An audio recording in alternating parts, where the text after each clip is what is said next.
What if I told you one of the best composition teachers I ever had wasn't even a design lecturer? It wasn't a course or even a tutorial. It was comic books. And it's not in a I like comics so I feel inspired type of way, but in a very real, almost accidental type of way. It completely changed the way I see photography, layout, and even visual storytelling. Because once you know how comics guide your eye, you start seeing it everywhere. And more importantly, you'll start using it without even thinking about it. In this video, I want to break down exactly what comic books could teach us about composition, hierarchy, and visual storytelling, and in a way that you could apply it directly to graphic design and photography to make your work even stronger.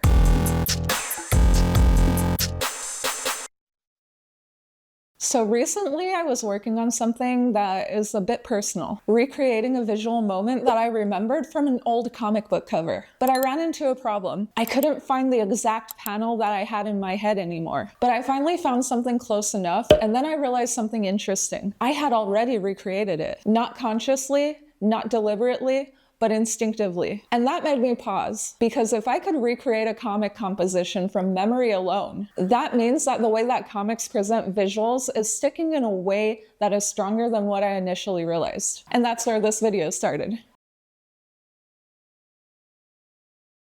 One of the things that I noticed about comic books when I started paying attention more intentionally is that they never show static moments unless purposeful. Characters are rarely just existing. They are always in motion, turning, jumping, reaching, reacting. Even the more quiet moments have intentional movement, like tension in the body or anticipation, and that changes everything. Because in graphic design, and especially in photography, it is really easy to default to clean and stable compositions. Centered subject, nice lighting, everything neat. But comic books don't do that unless they want to communicate calm. Instead, they prioritize something else entirely. They prioritize energy over stillness. And I started applying that to how I choose or shoot visuals. Now, when I'm selecting a photo or even planning a composition, I don't just think about what looks nice. Instead, I always ask myself, what is happening here? Is it a gesture, a direction, tension in the frame, happiness? Because action secretly creates direction,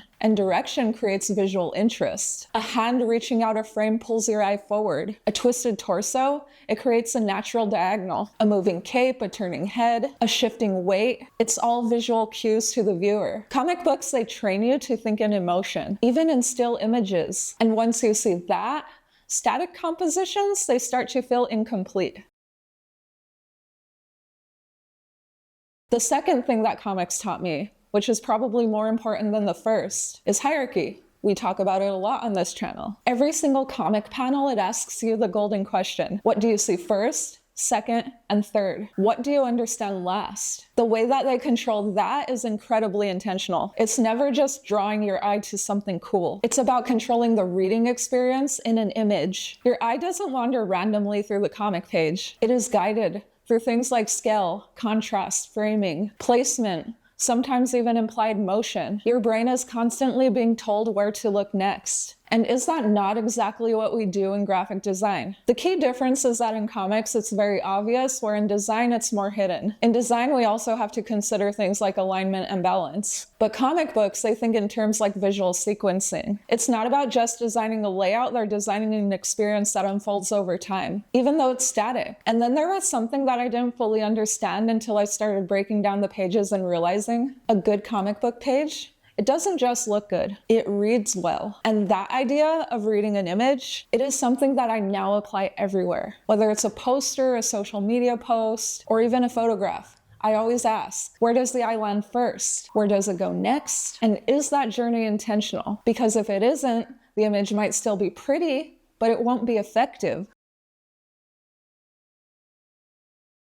And this is the bigger realization that I had through all of this. We don't learn composition from one place. We could actually absorb it everywhere if we pay attention. Design school teaches you principles, but other creative disciplines, they could sharpen your instincts. Comics, they taught me pacing. Film taught me framing. Even something like animation, it could teach you anticipation. How the moment before an action could be just as important as the action itself. And the funny thing about all of this is you don't even realize that you're learning while it's all happening. It just slowly becomes how you see the world. So now, whenever I look at anything visually, Whether it's a poster, a photograph, a social media post, I'm not just seeing the subject, I'm seeing the structure, how my eye is being guided. And I'm seeing how much of that came from things I didn't even realize were teaching me. I actually noticed this all recently when I was looking back on some of my old photos. I created compositions from a memory that I thought I invented, but it turns out that it was heavily influenced from an old comic cover. I couldn't even remember the full scene anymore. And even that made me realize something kind of interesting. Sometimes inspiration, it doesn't even feel like inspiration. It feels like instinct. And instinct is just repetition that you forgot you learned. So I guess the takeaway here is pretty simple. If you want to make better compositions, don't just limit yourself to a design tutorial. Pay attention to everything visual that you consume, because whether it's comics, film, photography, or illustrations, every one of them is solving the same problem in a different language. How do you guide someone's eye through a moment? And once you notice that, you stop seeing images as just static things, and you start seeing them for the experiences that they are. Anyway, I'd love to know, what is something outside of design that changed how you think about visuals? Because for me, it was definitely comic books. And I'm kind of glad I didn't realize it sooner. It made the discovery a lot more fun. But anyway, that's all I have for you guys today. If you enjoyed this video, give it a like, subscribe for more just like this because I make them every single week, and I'll catch you in the next one. Bye!